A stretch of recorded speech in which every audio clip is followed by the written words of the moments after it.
Hydrogen power, often heralded as the enigmatic elixir capable of propelling our automobiles, trucks, locomotives, maritime vessels, and aerial crafts, represents a paradigm-shifting approach towards achieving the laudable goal of net-zero transportation.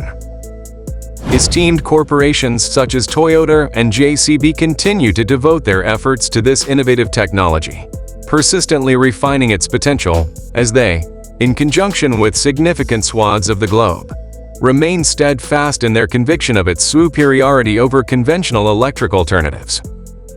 Nevertheless, the present week witnessed a cataclysmic incident that struck a devastating blow to the prospects of hydrogen transportation, unveiling one of its principal limitations.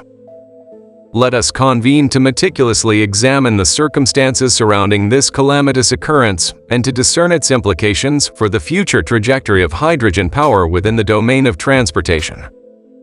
In a recent incident in California, a fuel cell bus belonging to the local bus network operator, Golden Empire Transit, caught fire while being charged at a hydrogen fueling station.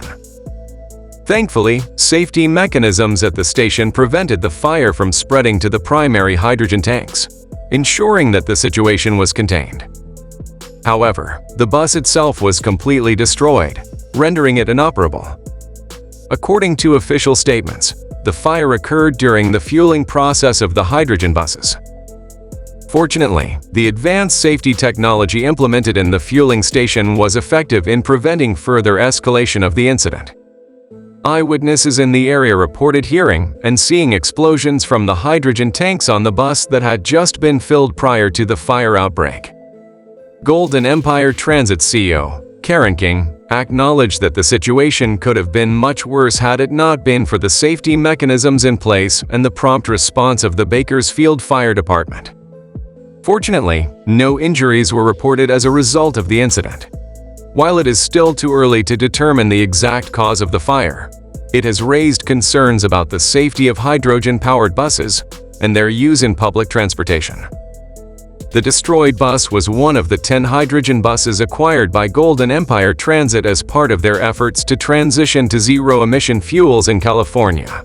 The cost of each hydrogen bus is estimated at around $1.1 million. The state has set an ambitious goal to have all new public transport operating as zero-emission vehicles by 2040.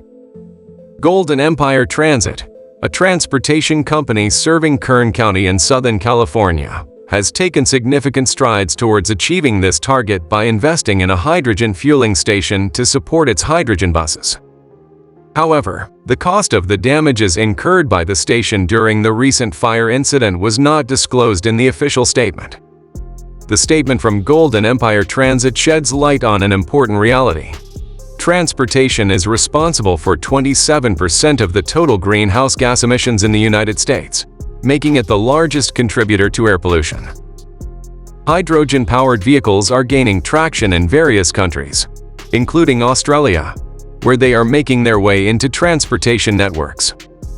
However, there is an ongoing debate about the future role of hydrogen in road transport.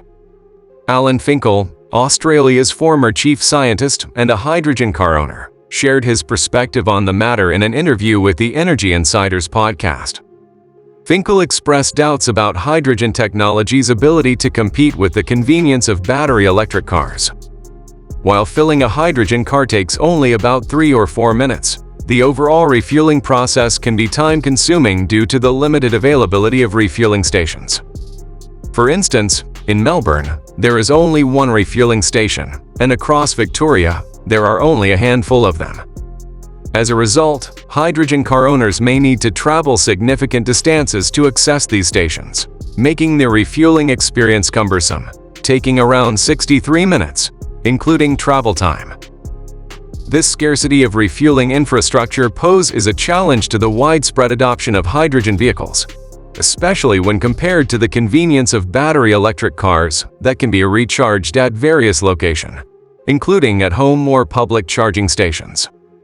The debate over the use of hydrogen versus battery electric technology in heavy vehicles and long road haulage is ongoing.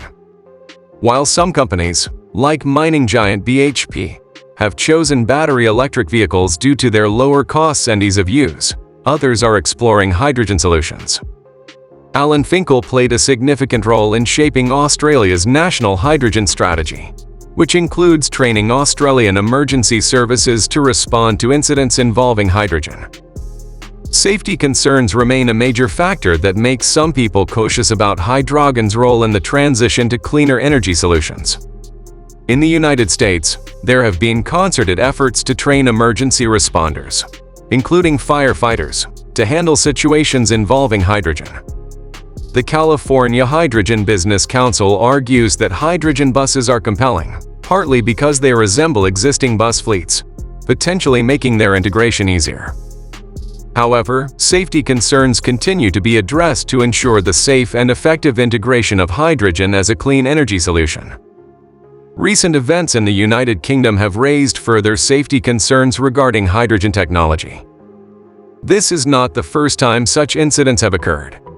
In June 2019, an explosion at a hydrogen fuel production facility in Santa Clara, California, caused a supply shortage, affecting fueling stations in the San Francisco Bay Area. As a result, owners of hydrogen-powered vehicles face challenges, leading to some seeking alternative options. Honda and Hyundai, two manufacturers of hydrogen fuel cell vehicles, stepped in to assist their affected customers by providing rental vehicles while the hydrogen supply was being restored. One vehicle owner, Vivian Nitz, mentioned that she had to trade her Toyota Mirai, a fuel cell vehicle, for a plug-in hybrid due to the inconvenience caused by the lack of hydrogen availability. The high cost of maintaining luxury car insurance for a vehicle she couldn't use as intended made it impractical to keep the Mirai sitting idle. Toyota, the manufacturer of the Mirai, clarified that they were not involved in any official buyback program for the vehicle and suggested that any arrangements made with the owners were likely through local dealerships. Despite enjoying her fuel cell-powered vehicle, Nitz found the ongoing search for available hydrogen fuel stations to be tedious and time-consuming, leading to her decision to switch to a different type of vehicle. This lack of hydrogen infrastructure remains a significant disadvantage for the widespread adoption of hydrogen-powered vehicles. The Palmertown Hall's move towards sustainable transportation was met with excitement when they acquired 5 hydrogen buses. However, this excitement turned to disappointment as it became evident that these cutting-edge vehicles couldn't be put into service due to a severe lack of hydrogen supply. The previous administration had presented these buses earlier without securing a guarantee for fuel supply. The cost of purchasing these 5 hydrogen buses amounted to €4.8 million, almost €1 million each. In contrast, natural gas buses cost only €280,000 each. The new Councillor for Mobility, Antonio, criticized the purchase, calling it nonsensical and deceptive. He argued that with the same budget, they could have acquired 15 natural gas buses that would already be operational. The hydrogen supply issue stems from 2 main factors. Firstly, the Lochetta plant, which was supposed to produce hydrogen, is currently unable to do so. Secondly, there are shipping regulations related to the pressure of hydrogen tanks, making it challenging to transport and supply hydrogen for the buses. Additionally, the fuel cells in each bus have been contaminated with refrigerant, rendering them unusable. Consequently, the hydrogen buses are unable to be put into service. As technology and infrastructure for both hydrogen and battery electric vehicles continue to evolve, it highlights the importance of careful planning and securing adequate resources before implementing cutting-edge transportation solutions. For now, the Palmertown Hall faces the challenge of finding alternative solutions to address the lack of hydrogen supply and utilize the hydrogen buses effectively. The debate between hydrogen and battery electric vehicles in transportation and energy systems will continue, considering factors like safety, cost-effectiveness, ease of use, and environmental impact. Recent hydrogen explosions have raised safety concerns, impacting hydrogen's widespread adoption. Ensuring safe handling and transportation of hydrogen is crucial for public confidence.